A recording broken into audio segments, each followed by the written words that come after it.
Le monde d'aujourd'hui est en pleine transformation. Pendant des décennies, la puissance américaine a dominé l'ordre international. Mais cette ère touche à sa fin. La Chine s'impose désormais comme la nouvelle force majeure. Son ascension, d'un pays pauvre à superpuissance, bouleverse l'économie, la politique et l'équilibre mondial. Pékin propose un modèle unique, économie de marché dynamique, État autoritaire.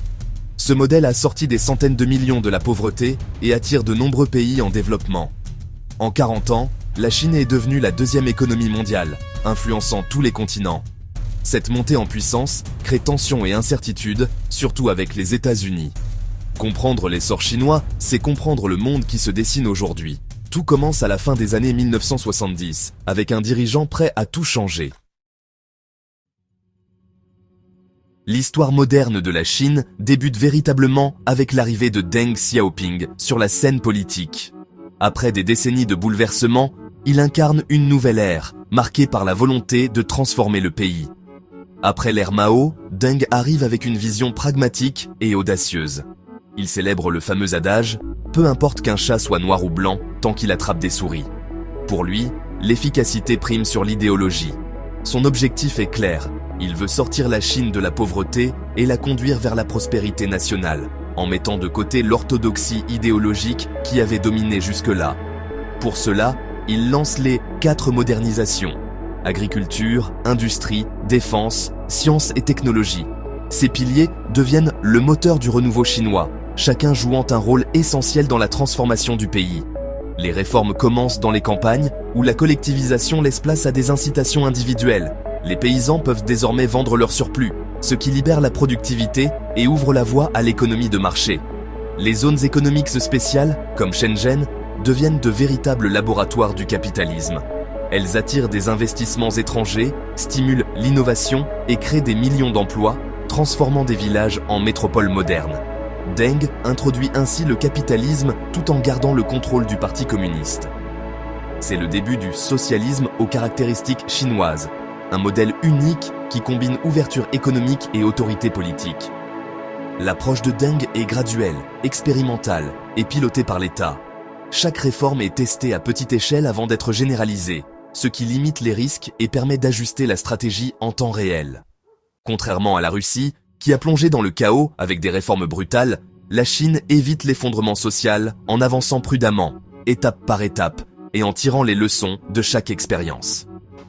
Ces choix stratégiques posent les bases de l'essor économique fulgurant du pays. En quelques décennies, la Chine passe d'une économie rurale à la deuxième puissance mondiale. Deng Xiaoping a construit la rampe de lancement de la Chine moderne, ouvrant la voie à une transformation sans précédent et à l'émergence d'une nouvelle superpuissance sur la scène mondiale. Aujourd'hui, la Chine n'est plus seulement l'atelier du monde. Elle a évolué bien au-delà de cette image.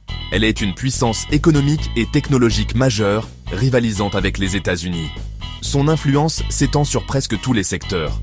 Son plan Made in China 2025 vise la domination des industries de pointe. IA, robotique, véhicules électriques, télécom. Ce plan ambitieux cherche à transformer la Chine en leader mondial de l'innovation. Des géants comme Huawei et Alibaba innovent à l'échelle mondiale. Ils investissent massivement dans la recherche et le développement pour rester à la pointe de la technologie. Derrière la grande muraille numérique, la Chine a créé un écosystème digital unique, avec des super apps comme WeChat. Ces applications intègrent de nombreux services, facilitant la vie quotidienne des citoyens. Cette infrastructure permet à l'État un contrôle inédit, mais stimule aussi l'innovation. Les entreprises chinoises bénéficient de cet environnement pour développer de nouvelles technologies. À l'international, la Nouvelle Route de la Soie relie la Chine à l'Asie, l'Europe et l'Afrique via des infrastructures colossales. Ce projet monumental vise à renforcer les liens commerciaux et économiques. Officiellement, c'est pour le commerce, mais c'est aussi un levier géopolitique puissant. La Chine utilise ces infrastructures pour étendre son influence mondiale. En finançant ports et chemins de fer, Pékin tisse un réseau de dépendance économique. Ces investissements créent des liens durables avec de nombreux pays. De plus en plus, les routes du commerce mondial mènent à la Chine. Le pays est devenu un acteur incontournable sur la scène économique mondiale. L'ascension fulgurante de la Chine sur la scène mondiale a déclenché une rivalité inévitable avec les États-Unis. bouleversant l'équilibre des puissances établi depuis la fin de la guerre froide. Cette compétition ne se limite plus à l'économie ou à la politique, elle s'étend désormais à tous les aspects de la puissance nationale. Washington espérait que l'ouverture économique mènerait à la libéralisation politique en Chine, mais cette illusion s'est dissipée au fil des années. Pékin a su profiter de la mondialisation tout en consolidant son modèle autoritaire, déjouant les attentes occidentales. Désormais, les deux géants s'affrontent sur tous les fronts, commerce, technologie, influence militaire, et même dans la conquête de l'espace et l'intelligence artificielle. Chaque avancée de l'un est perçue comme une menace par l'autre. Guerre commerciale, restrictions sur les entreprises technologiques chinoises, tensions en mer de Chine du Sud, la compétition est totale et s'intensifie, alimentée par la méfiance et la course à l'innovation. Taïwan reste le point de friction le plus dangereux, cristallisant les tensions militaires et le risque d'un conflit direct entre les deux superpuissances. Mais contrairement à la guerre froide, les économies américaines et chinoises sont aujourd'hui profondément liées.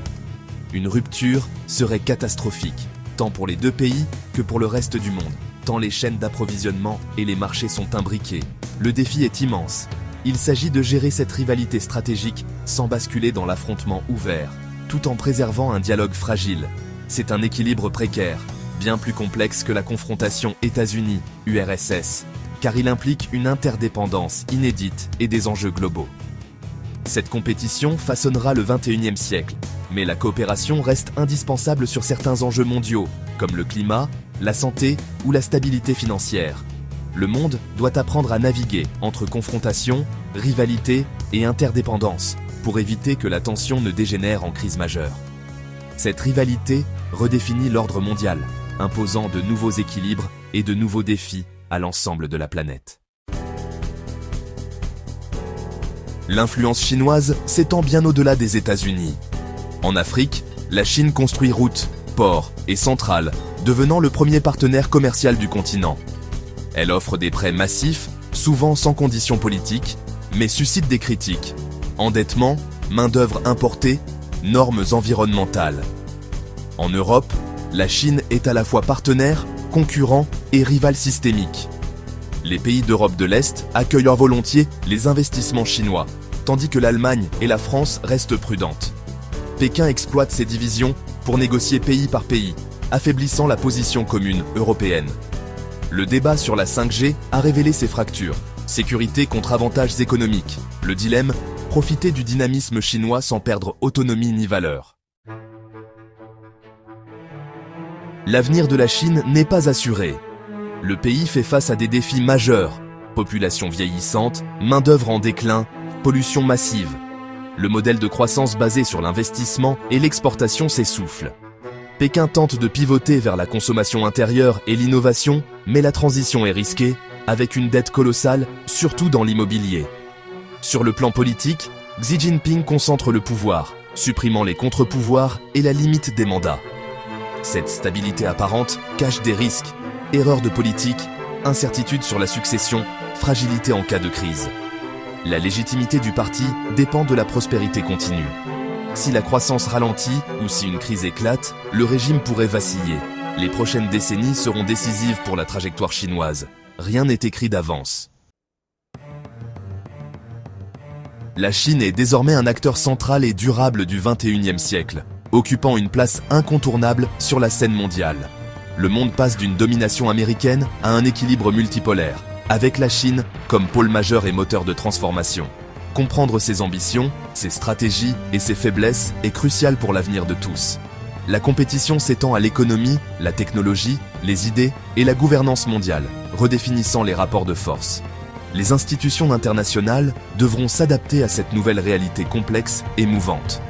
Pour l'Occident, il s'agit de rivaliser sans confrontation stérile, en coopérant sur les défis globaux et les enjeux communs. L'essor chinois est un test pour la capacité d'adaptation du monde et pour l'équilibre international. Les choix faits aujourd'hui façonneront l'ordre mondial de demain, influençant durablement notre avenir collectif.